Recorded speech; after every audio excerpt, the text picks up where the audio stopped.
ಇವತ್ತು ತುಂಬ ಟೇಸ್ಟಿಯಾಗಿರೋ ಚೀಸ್ ತಿರಾಮಿಸುನ ಮಾಡೋಣ. ಇದು ತುಂಬ ಚೆನ್ನಾಗಿರುತ್ತೆ. ಈ ಡೆಸರ್ಟು ಬಾಯಲ್ಲಿಟ್ಟಿದ ತಕ್ಷಣ ಹಾಗೆ ಮೆಲ್ಟ್ ಆಗಿಬಿಡುತ್ತೆ, ಅಷ್ಟು ಚೆನ್ನಾಗಿರುತ್ತೆ ಇದು. ನೀವು ಮತ್ತೆ ಮನೇಲಿ ಟ್ರೈ ಮಾಡಿ, ತುಂಬ ಫೇಮಸ್ ಇದು. ಸೊ ಇದಕ್ಕೆ ಬೇಕಾಗಿರೋ ಐಟಮು ಫಸ್ಟು ಬಂದು ಬಿಸ್ಕಾಫು. ತುಂಬ ಜನ ತುಂಬ ಇದರಲ್ಲಿ ಮಾಡ್ತಾರೆ, ಬಟ್ ಬಿಸ್ಕಾಫಲ್ಲೂ ತುಂಬ ಚೆನ್ನಾಗಿರುತ್ತೆ. ಬಿಸ್ಕಾಫು ಮತ್ತು ಅಮೂಲ್ ಕ್ರೀಮ್ ಚೀಸು. ನಾನು ಬೇರೆ ಯೂಸ್ ಮಾಡೋದು, ಬಟ್ ಅದು ಸಿಕ್ಕಿಲ್ಲ ಅಂತ ಇದು ಯೂಸ್ ಮಾಡಿದೆ. ಇದು ಸ್ವಲ್ಪ ಸಾಲ್ಟ್ ಇದೆ, ಅದಕ್ಕೆ ನೀವು ನಾನು ಫೋಟೋ ಹಾಕ್ತೀನಿ, ಅದನ್ನ ನೋಡಿಕೊಂಡು ಬೇಕಾದರೆ ನೀವು ಅದನ್ನು ಬೈ ಮಾಡ್ಬೋದು. ಮತ್ತು ಬಟರು 2 ಕ್ಯೂಬ್ಸ್ ಬೇಕಾಗ್ಬೋದು. ಇದಕ್ಕೆ ನಿಮಗೆ ಬೇಕಾದರೆ ಇನ್ನೂ 1 ಕ್ಯೂಬ್ಸ್ ಎಕ್ಸ್ಟ್ರಾ ಹಾಕ್ಕೊಬೋದು. ಮತ್ತು ಇದು ಫ್ರೆಶ್ ಕ್ರೀಮು ಫುಲ್ ಬಾಟಲ್ ಬೇಕಾಗುತ್ತೆ ನಿಮಗೆ.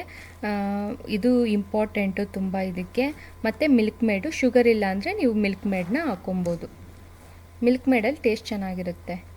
ಮತ್ತು ನೀವು ಈಗ ಫಸ್ಟ್ ಸ್ಟೆಪ್ಪು ಎಲ್ಲನೂ ಒಂದು ಬೌಲಲ್ಲಿ ಹಾಕ್ಕೊಂಡು ಅದನ್ನು ಚೆನ್ನಾಗಿ ಸ್ಮ್ಯಾಶ್ ಮಾಡಬೇಕು. ಅಂದರೆ ನಿಮ್ಮ ಕೈಯಲ್ಲಿ ಆಗೋಷ್ಟು ಚಿಕ್ಕ ಚಿಕ್ಕದಾಗಿ ಸ್ಮ್ಯಾಶ್ ಮಾಡಿದ್ರೆ ನಿಮಗೆ ಅದು ಗ್ರೈಂಡ್ ಮಾಡ್ಕೊಳೋದಕ್ಕೆ ಈಸಿ ಆಗುತ್ತೆ. ಇಲ್ಲಾಂದರೆ ಅಲ್ಲಲ್ಲಿ ಸ್ವಲ್ಪ ಗ್ರೈಂಡ್ ಆಗಿರಲ್ಲ. ಸೊ ನೀವು ಇದು ಮಾಡಿದ್ರೆ ಇದು ಸ್ವಲ್ಪ ಫಾಸ್ಟಾಗಿ ಆಗುತ್ತೆ. ಒಂದು ಸೆಕೆಂಡ್ 2 ಸೆಕೆಂಡಲ್ಲೇ ಗ್ರೈಂಡ್ ಆಗಿಬಿಡುತ್ತೆ. ಈ ಥರ ನೀವು ಪೌಡ್ರಾಗಿ ಮಾಡ್ಕೋಬೇಕು. ಒಬ್ಬೊಬ್ಬರು ಹಾಗೇನೂ ಬಿಸ್ಕೆಟ್ ಹಾಕ್ತಾರೆ ಅದ್ರ ಮೇಲೆ ಪೌಡ್ರ್ ಮಾಡೋದು ಬಿಟ್ಟು, ಬಟ್ ಪೌಡ್ರ್ ಮಾಡಿದ್ರೇನು ತುಂಬ ಚೆನ್ನಾಗಿರುತ್ತೆ ಟೇಸ್ಟು. ಈಗ ಪೌಡ್ರ್ ಮಾಡಿರೋ ಬಿಸ್ಕಾಫ್ ಮೇಲೆ ಬಟರ್ನ ಹಾಕ್ತಾಯಿದ್ದೀನಿ. 2 ಕ್ಯೂಬ್ಸ್ನ ಮೆಲ್ಟ್ ಮಾಡಿದ್ದೆ, ಅದನ್ನು ಈಗ ಇದರಲ್ಲಿ ಹಾಕಿ ಮಿಕ್ಸ್ ಮಾಡ್ತಾಯಿದ್ದೀನಿ. ನೀವು ಗೀ ಕೂಡ ಬಿಸಿ ಮಾಡಿಬಿಟ್ಟು ಹಾಕೋಬೋದು. ಬಟರ್ ಹಾಕಿದ್ರೆ ಸ್ವಲ್ಪ ಟೇಸ್ಟ್ ಇನ್ನೂ ಚೆನ್ನಾಗಿರುತ್ತೆ. ಸೊ ಅದಕ್ಕೋಸ್ಕರ ಮತ್ತು ಅದನ್ನ ಚೆನ್ನಾಗಿ ಕಲಿಸ್ಬೇಕು. ಕೆಳಗಡೆ ಬೇಸು ಸ್ವಲ್ಪ ಸ್ಟ್ರಾಂಗ್ ಆಗಿರಬೇಕು, ಅದಕ್ಕೋಸ್ಕರ ಚೆನ್ನಾಗಿ ಕಲಿಸ್ಬೇಕು. ನೀವು ಇನ್ನೂ ನಿಮಗೆ ಬೇಕಾದರೆ ಸ್ವಲ್ಪ ಜಾಸ್ತಿ ಹಾಕ್ಕೊಳ್ಳಿ. ನಮಗೆ ಇಷ್ಟೇ ಸಾಕು ಅಂತ ಹೇಳ್ಬಿಟ್ಟು ನಾವು ಯೂಸ್ ಮಾಡ್ತಾ ಇರೋದು. ಇನ್ನೂ ನಿಮಗೆ ಸ್ವಲ್ಪ ನೀರಾಗಿರ್ಬೇಕಂದ್ರೆ ಸ್ವಲ್ಪ ಜಾಸ್ತಿ ಡ್ರೈ ಬೇಡ ಅಂದರೆ ನೀವು ಇನ್ನೂ ಬಟರ್ನ ಹಾಕ್ಕೋಬೋದು. ನಮಗೆ ಸಾಕು ಅಂತ ನಾವು ಇಷ್ಟೇ ಹಾಕೋತಾ ಇದ್ದೀರಿ. ಈಗ ಅದನ್ನ ಬೌಲ್ಗೆ ಟ್ರಾನ್ಸ್ಫರ್ ಮಾಡ್ತಾ ಇದ್ದೀನಿ. ಸೊ ನನಗೆ ಇವಾಗ ಇಬ್ಬರಿಗಾಗುವಷ್ಟು ಮಾಡ್ತಾ ಇರೋದು. ನಿಮ್ಗೇನಾದರೂ ಜಾಸ್ತಿ ಬೇಕಂದರೆ ಇವಾಗ ತೋರಿಸಿರೋ ಇದರಲ್ಲಿ ಕ್ವಾಂಟಿಟಿನ ಅದನ್ನ ಡಬಲ್ ಮಾಡಿಕೊಂಡು ಹಾಕ್ಕೊಳ್ಳಿ, ಆಗ ನಿಮಗೆ ಜಾಸ್ತಿ ಬರುತ್ತೆ. ಅಂದರೆ ಇಬ್ಬರಿಂದ 4 ಜನ ಅಂದರೆ ನೀವು ಅದಕ್ಕೆ ಡಬಲ್ ಮಾಡ್ಕೊಳ್ಳಿ, ಆವಾಗ 4 ಜನಕ್ಕೆ ಆಗೋಷ್ಟು ಬರುತ್ತೆ. ಈಗ ಅದನ್ನ ಸ್ಪೂನಲ್ಲೋ ಇಲ್ಲ ಕೈಯಲ್ಲಿ ಚೆನ್ನಾಗಿ ಒತ್ಕೊಳ್ಳಿ. ಅದು ಚೆನ್ನಾಗಿ ಬೇಸು ಸ್ಟ್ರಾಂಗಾಗಿ ಕುತ್ಕೋಬೇಕು ನಾವು ಕ್ರೀಮ್ ಹಾಕೋಕ್ಕೆ. ಇಲ್ಲ ಅಂದರೆ ನಿಮಗೆ ಪೌಡ್ರಿ ಥರ ಅಂದರೆ ಸುಮ್ಮನೆ ಲೈಟಾಗಿ ನೀವು ಒತ್ಬೋದು. ನಾವು ಲೈಟಾಗಿ ಒತ್ತಾ ಇರೋದು ನಮಗೆ, ಯಾಕಂದರೆ ಕ್ರೀಮ್ ತಿನ್ನೋವಾಗ ಸ್ವಲ್ಪ ಪೌಡ್ರಿ ಥರ ಫೀಲ್ ಆದರೆ ನಮಗೆ ಹಂಗೆ ಟೇಸ್ಟ್ ಇಷ್ಟ ಆಗುತ್ತೆ. ಇಲ್ಲಾಂದರೆ ನೀವು ಸ್ವಲ್ಪ ಅದನ್ನ ಬೇಸ್ನ ಇನ್ನೂ ಗಟ್ಟಿ ಮಾಡ್ಬೋದು. ಆವಾಗ ನಿಮಗೆ ಕೆಳಗಡೆ ಇರೋದು ಬೇಸು ನಿಮಗೆ ಗಟ್ಟಿಯಾಗಿರುತ್ತೆ. ಸೊ ನಾವು ಅದಕ್ಕೆ ಹೀಗೆ ಮಾಡಿಕೊಂಡು ಇವಾಗ ಅದನ್ನು ಫ್ರೀಝರಲ್ಲಿ ಇಡ್ತಾ ಇದ್ದೀರಿ. ಫ್ರೀಝರಲ್ಲಿ ನೀವು 1 ಅವರ್ ಇಲ್ಲ 2 ಅವರ್ಸ್ ಇಡ್ಬೋದು. ನಾನು 1 ಅವರ್ ಇಡ್ತಾ ಇದ್ದೀನಿ.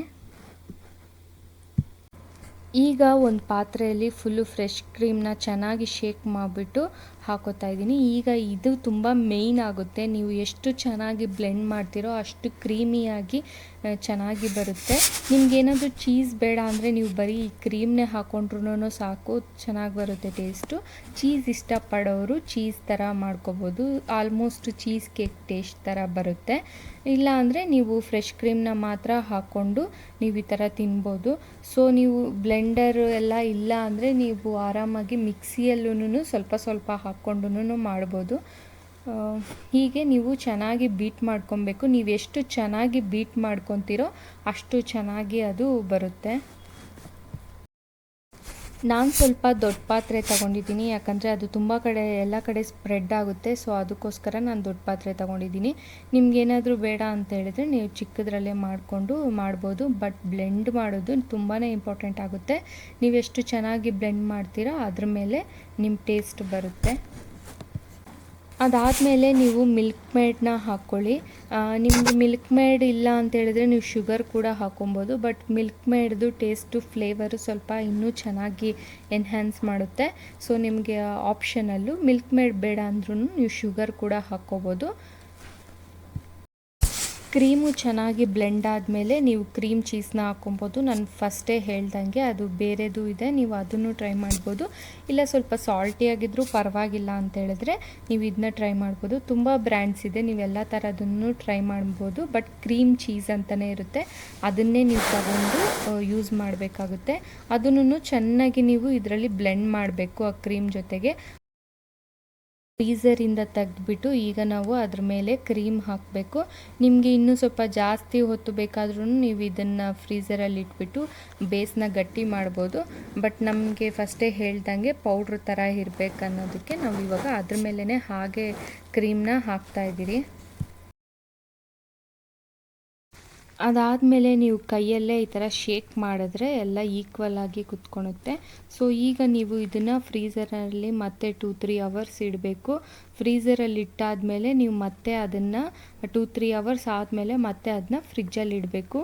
ಸೊ ನೀವು ಇದನ್ನ ಕರೆಕ್ಟ್ ಟೈಮ್ ಅಂದರೆ ನೈಟ್ ಮಾಡಿಕೊಂಡ್ರೆ ನೀವು ಬೆಳಿಗ್ಗೆ ಟೈಮು ಇಲ್ಲ afternoon next day afternoon time ತಿನ್ನೋಕ್ಕೆ ಚೆನ್ನಾಗಿರುತ್ತೆ. ನಾವಿದನ್ನು ವೀಡಿಯೋಗೋಸ್ಕರ 2-3 ಅವರ್ಸಲ್ಲೇ ತೆಗೆದ್ಬಿಟ್ಟು ನಿಮಗೆ ತೋರಿಸ್ತಾ ಇದ್ದೀರಿ. ಇದ್ರ ಮೇಲೆ ನಾವು ಕೋಕೋ ಪೌಡ್ರನ್ನ ಹಾಕಬೇಕು. ಯಾವುದಾದ್ರೂ ಟೀ ಸೋಸೋ ಜಾರಲ್ಲಿ ನೀವು ಕೋಕೋ ಪೌಡ್ರನ್ನ ಮೇಲೆ ಹಾಕೋಬೋದು, ಇಲ್ಲ ನೀವು ಕಾಫಿ ಪೌಡ್ರನ್ನ ಕೂಡ ಹಾಕೋಬೋದು. ಬಟ್ ಕೋಕೋ ಪೌಡ್ರ್ ಹಾಕೋದ್ರಿಂದ ಟೇಸ್ಟು ಇನ್ನೂ ತುಂಬ ಚೆನ್ನಾಗಿರುತ್ತೆ. ಅದನ್ನು ಮೇಲೆ ನಾವು ಸ್ಪ್ರಿಂಕಲ್ ಮಾಡಬೇಕು, ಆವಾಗ ಅದ್ರ ಟೇಸ್ಟು ಇನ್ನೂ ತುಂಬಾ ಚೆನ್ನಾಗಿರುತ್ತೆ. ಸೊ ಇದೇ ಕ್ರೀಮಿ ಚೀಸಿ ತಿರಮಿಸು ತುಂಬಾ ಚೆನ್ನಾಗಿರುತ್ತೆ. ಮಕ್ಕಳು ಕೂಡ ಇಷ್ಟಪಡ್ತಾರೆ, ಅಷ್ಟು ಮೈಲ್ಡ್ ಸ್ವೀಟಾಗಿರುತ್ತೆ ಮತ್ತು ತುಂಬಾ ಟೇಸ್ಟಿಯಾಗಿರುತ್ತೆ. ನನ್ನ ಫೇವ್ರೆಟ್ ಡೆಸರ್ಟ್ ಇದು. ನಾನು ಎಷ್ಟು ಕಿತ ಮಾಡ್ಕೊಂಡು ತಿಂದಿದ್ದೀನಿ, ನೀವು ಕೂಡ ಮಾಡ್ಕೊಂಡು ತಿನ್ನಿ, ಬೇಗನೂ ಆಗುತ್ತೆ. ಮತ್ತು 300 to 360 ರುಪೀಸಲ್ಲೇ ನೀವು ಇಬ್ಬರು ತಿನ್ಬೋದು ಚೆನ್ನಾಗಿ. ಮತ್ತು ಈ ವಿಡಿಯೋ ನಿಮ್ಗೆ ಇಷ್ಟ ಆಗಿದ್ದರೆ ಲೈಕ್ ಮಾಡಿ, ಮತ್ತು ನಮ್ಮ ಪೇಜನ್ನ ಫಾಲೋ ಮಾಡ್ಕೊಳ್ಳಿ. ಇದೇ ಥರ ತುಂಬ ಡಿಶಸ್ನ ನಾವು ಟ್ರೈ ಮಾಡ್ತಾ ಇರ್ತೀರಿ. Thank you.